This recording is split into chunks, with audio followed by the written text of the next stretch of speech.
Ողջույն հարգելի հայրենակիցներ, վերջին շրջանում նկատում ենք, որ Նիկոլ Փաշինյանն ու Աննա Հակոբյանը հանրային քաղաքական խոսույթի մեջ ներմուծել են գռեհիկ ձևակերպումներ, իրականացնում են այլասերման քարոզ եւ սեռական բնույթի հայհոյանքներ են օգտագործում իրենց ընդդիմախոսների դեմ եւ ինչը շատ ավելի դատապարտելի է հայ առաքելական եկեղեցու դեմ։ Հարց կարող է առաջանալ, թե ինչով է դա պայմանավորված։ Ասեմ, որ դա նորություն չէ, ինչպես գիտեք, Նիկոլ Փաշինյանը հատկապես օգտագործել է այդ գռեհիկ ձևակերպումները տարբեր ժամանակահատվածներում։ Նորությունը տվյալ պարագայում Աննա Հակոբյանի ներգրավվածությունն է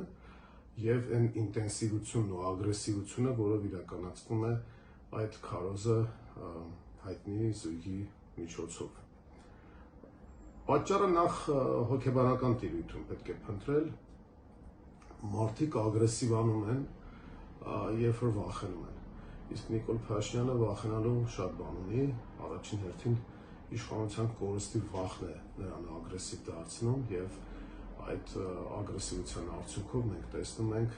հայհոյախառն ձևակերպումներ եւ գռեհիկ խոսքեր, այլասերման քարոզ։ Բացի այդ, ինչպես հայտնի է, հայհոյանքը դա փաստարկի սովն է, իսկ փաստարկ բովանդակային դաշտում Նիկոլ Փաշինյանն ու Աննա Հակոբյանը չունեն, նրանք տապալվել են, ձախողվել են բոլոր ոլորտներում եւ հիմա փորձում են քաղաքական բանավեճի մեջ առաջ մղել ձևը, ընդ որում այդ ձևը այդ սեռական հայհոյանքների օգտագործումն է եւ հետ մղել բովանդակությունը,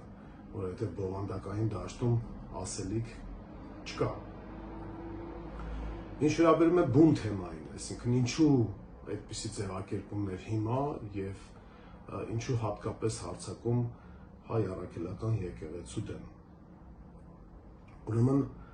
ինչպես հայտնի է, Նիկոլ Փաշինյանը փորձ է անում վերարտադրվել եւ գնալ երրորդ ժամկետի, եւ այդ երրորդ ժամկետի համար նրան անհրաժեշտ է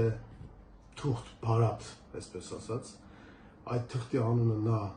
դրել է խաղաղության փաստաթուղթ եւ մուրում է այդ խաղաղության փաստաթուղթը, ուշադրություն ոչ թե խաղաղություն է բերում, այլ մուրում է փաստաթուղթ խաղաղության մասին ճակերտավոր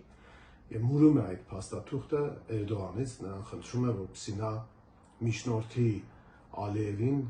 եւ որպեսզի վերջինս համաձայնի ինչ-որ թուղթ ստորագրել, որի վրա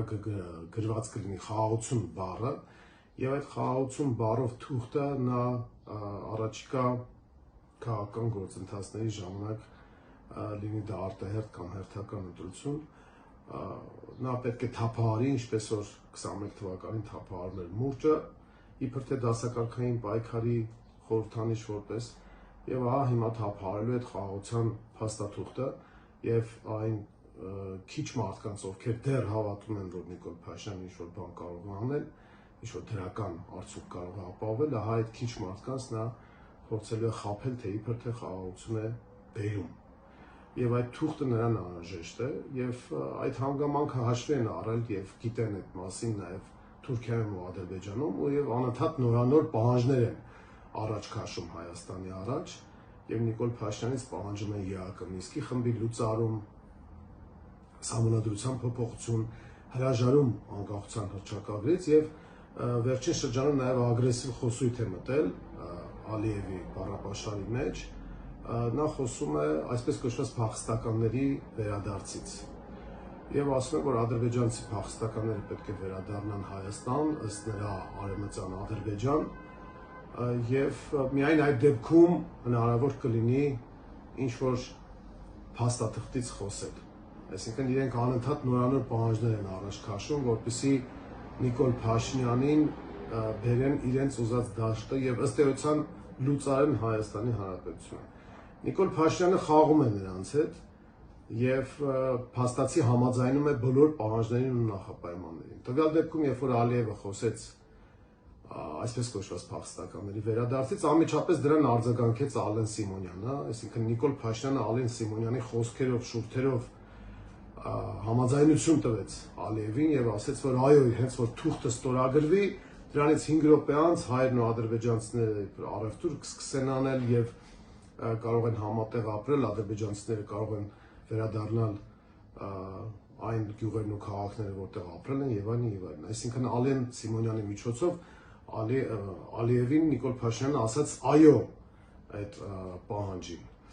Եվ այս օրերին տեղի ունեցավ մի իրադարձություն, որին Նիկոլ Փաշինյանը նույնպես պետք է արձագանքեր, որպեսզի իր հավատարմությունը ցույց տար Ալիևին եւ նրան շարունակեր մուրալ խաղաղության փաստաթուղթ։ Ուրեմն հայ առաքելական եկեղեցին կազմակերպել էր ամենայն հայոց կաթողիկոսի առաջարկով եկեղեցիների համաշխարհային խորհրդի համաժողով էր տեղի ունեցել եւ այդ համաժողովի ընթացքում Գարեգին երկրորդի շուրթերից հնչել էին ձևակերպումներ Արցախի հետ կապված, ադրբեջանական ագրեսիայի հետ կապված, Արցախայցյան վերադարձի իրավունքի հետ կապված, հայ ռազմագերիների ռազմաքաղաքական ղեկավարության Ղարաբաղի Արցախի ռազմաքաղաքական ղեկավարության դատավարության հետ կապված եւ այս ամեն ինչը դատապարտվել էր կաթողիկոսի կողմից եւ ընդհանրապես այդ համաժողովի մասնակիցների կողմից էր դատապարտվել այդ քաղաքականությունը եւ նաեւ պատմամշակութային ժառանգության հետ կապված հարցեր էին արծարծվել, նաեւ եկեղեցիների հետ կապված այնտեղ մնացած հայկական եկեղեցիների հետ կապված ձևակերպումներ էին հնչել, որը դուր չէր եկել Ադրբեջանի հոգևոր առաջնորդ Փաշազադեին եւ նա քննադատել էր հայ առաքելական եկեղեցուն եւ ասել որ այդ հայ առաքելական եկեղեցին տարածաշրջանային անկայունություն է բերում եւ երբ որ Հայաստանի Հանրապետությունը վերանա եկեղեցին փորձելու է հայկական էլեմենտը պահել եւ պայքարը շարունակել եւ ահա պետք է ի սկզբանե թույլ չտալ որպեսզի եկեղեցին կայանա։ Այսինքն Փաշազադեն փաստացի ձևակերպում է տալիս, որ ինքը գիտի որ Ալիև Փաշինյան բանակցային գործընթացի արդյունքում Հայաստանը վերանալու եւ ահա վերջին բաստիոնը դիմադրության որ կարող է լինել այս Փաշազադեի դա հայ առաքելական եկեղեցին է եւ ահա պետք է սկզբանե պայքարել հայ առաքելական եկեղեցու դեմ։ Փաշազադեի այս խոսքերը որպես հրահանգ, որպես ցուցում անցալեց Նիկոլ Փաշինյանը եւ հարձակվեց հայ առաքելական եկեղեցու դեմ ցույց տալով իր հավատարմությունը Ալիևին, ցույց տալով, որ խաղաղության թղթի մուրումը ոչինչ չի փոխել իր մոտ եւ ինքը պատրաստ է քննադատել բոլոր նրանց, ովքեր որ ազգային կոդերով են հանդես գալիս, իսկ տվյալ դեպքում հայ առաքելական եկեղեցու դեմ նա պատրաստ է հանդես գալ եւ հանդես է գալիս արդեն նաեւ կնոջն է ներգրավել այդ գործում։ Ահա այն բուն պատճառները, որի արդյունքում մենք տեսնում ենք այս հայոախառն հարձակումները հայ առաքելական եկեղեցու վրա, ինչը դատապարտելի է, անընդունելի է նաև իշխանության կողմից պետությունից անջատ հայ առաքելական սուրբ եկեղեցու դեմ հարձակումները, ընդհանրապես առաքելական եկեղեցու, մեր ազգային եկեղեցու սպասավորների նկատմամբ այս հայոախառն ձևակերպումները նրանց առանձնական տիրույթ մտնելը, որը դատապարտելի է, սա նաև մարդու իրավունքների խախտում է եւ այն ուժը, որը մարդու իրավունքների ժողովրդավարության ջատագով էր ներկայանում, փաստացի այնպիսի ձևակերպումներ է տալիս հայ առաքելական եկեղեցու սպասավորների հետ կապված, որը ընդհանրապես խոսում է արդեն այն մասին, որ այն խոսույթը, որով իրենք եկել են եւ որոնք իրենք իբր թե պաշտպանում են,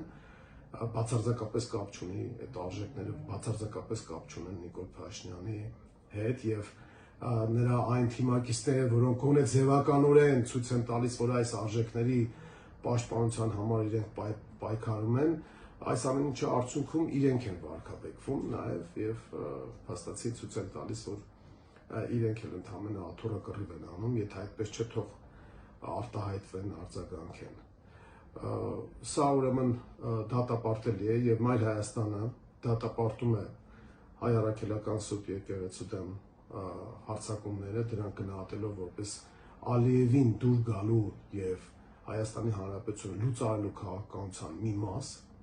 Մենք դատապարտում ենք եկեղեցու եւ եկեղեցականների դեմ հարձակումները մարդու իրավունքների տեսակետից, մարդու իրավունքների պաշտպանության տեսակետից եւ համարում ենք, որ անձնական տիրույթ մտնել ընդհանրապես ցանկացած հարթության մեջ լինի դա եկեղեցու հետ հարաբերություններում կամ քաղաքական դաշտում, մենք անընդունելի եւ դատապարտելի ենք համարում, ընդ որում բոլոր առումներով եւ բոլոր կողմերի մասնակցությամբ։ այս խոսույթը անընդունելի է մեզ համար եւ այս առումով մենք կարծում ենք, որ Նիկոլ Փաշինյանին պետք է հակադրվել ոչ թե նրա մակարդակին իջնելով, գռեհիկացնելով բառապաշարը կամ այլասերման քարոզ տանելով, այլ ընդհակառակը նրան պետք է մղել լուսանցք թողնել, որպեսզի ինքը այդ մարգինալ բառապաշարով ինքը իր հյութի մեջ, այսպես ասած, էփվի եւ դրան հակադարձել բովանդակային խոսքը, չմտնել անձնական վիրավորանքների տիրույթ եւ ամեն ինչ անել, որպեսզի Հայաստանում քաղաքական փոփոխություն, իշխանափոխություն տեղի ունենա եւ մենք բոլորս կարողանանք դուրս գալ այս իրավիճակից։